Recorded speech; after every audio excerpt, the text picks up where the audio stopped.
Our case study is based on freshwater supplies. Understanding global freshwater as a shared resource. Freshwater is vital for life, ecosystems, and agriculture. Countries like Canada, Indonesia, and Russia pose an abundant renewable resource, fresh water resource, but global distribution is uneven, leading to scarcity in some regions. Earth's surface is 70% covered by water, and only 2.5% of that is fresh water, which is stored in glaciers and ice caps. Climate-induced shifts in precipitation and increased drought frequency elaborate this problem. Growing global population intensify the amount of water demand for agriculture, sanitation, and consumption. In different industries, this causes the debates in freshwater resources.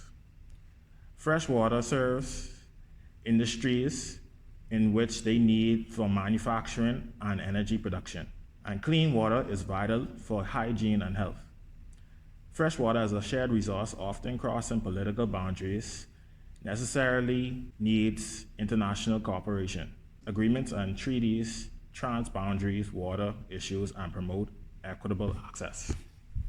Let's talk about the individual gains from using freshwater as a shared resources. The entity that gains the most from having freshwater as shared resources is the government, because they can generate revenue through taxes, charges, and tariffs applied to general population for water consumption.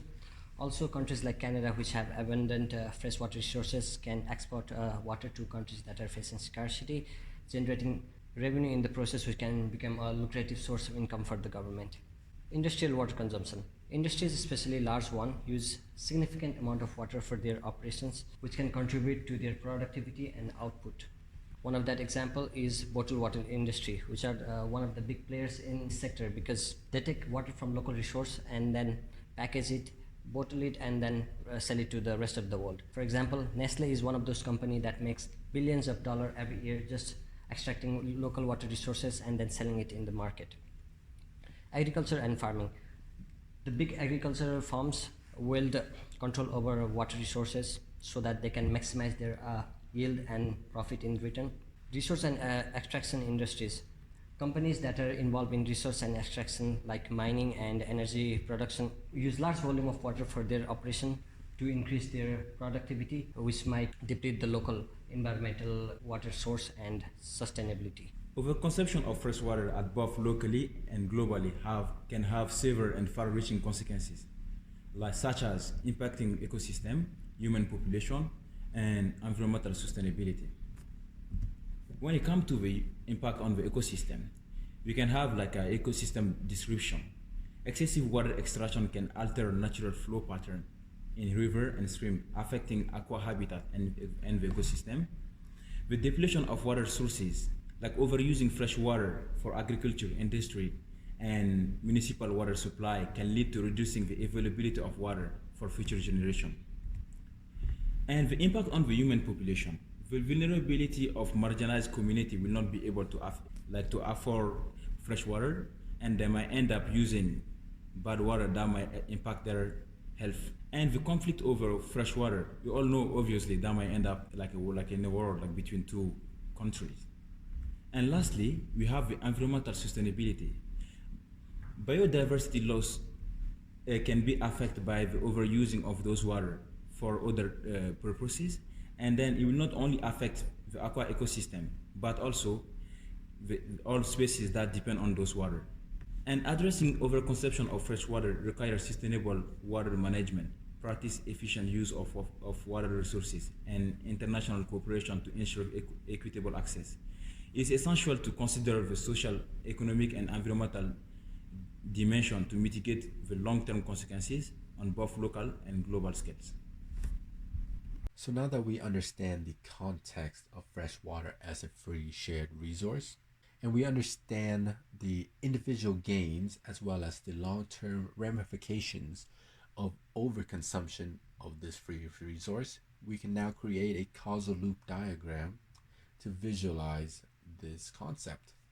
In this first diagram, we see a water production company. So bottled water production increases, which will increase consumer consumption, therefore turning a greater profit and thus incentivizing the company to increase their water use. And increasing the water use will decrease the total level of fresh water. Now, if this company had this resource all to themselves, there would be an incentive to keep the longevity of this free, fresh resource.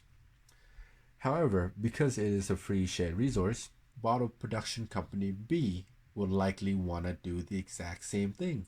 So, as production increases for bottle company B, the consumer consumption will also increase, thus increasing their profit, thus incentivizing them to use as much water as they can. Now, both these companies are incentivized to use as much water as possible in the fear that the other company will use more. As there are no limits and no barriers to stopping or preventing the overuse of this freshwater resource, both companies will use this resource to depletion. So how can we prevent this? The first method would be to impose taxes. First, on the production side, the amount extracted will be the amount taxed. Furthermore, there should also be a tax on the consumer side as well, a tax on each product purchased. Now, both these taxes should not be so great as to halt the production and consumption altogether, but should be present to incentivize conscious use. Another method to prevent overconsumption would be educating the public on the resource. As education increases in our causal loop diagram, the level of consumption will decrease. As we can see in our final loop diagram, we have two loop polarities for each company.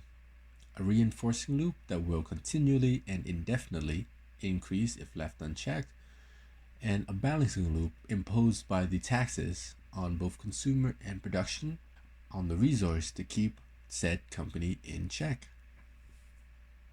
Of course, our case study speaks on only a small section of the potential solutions available.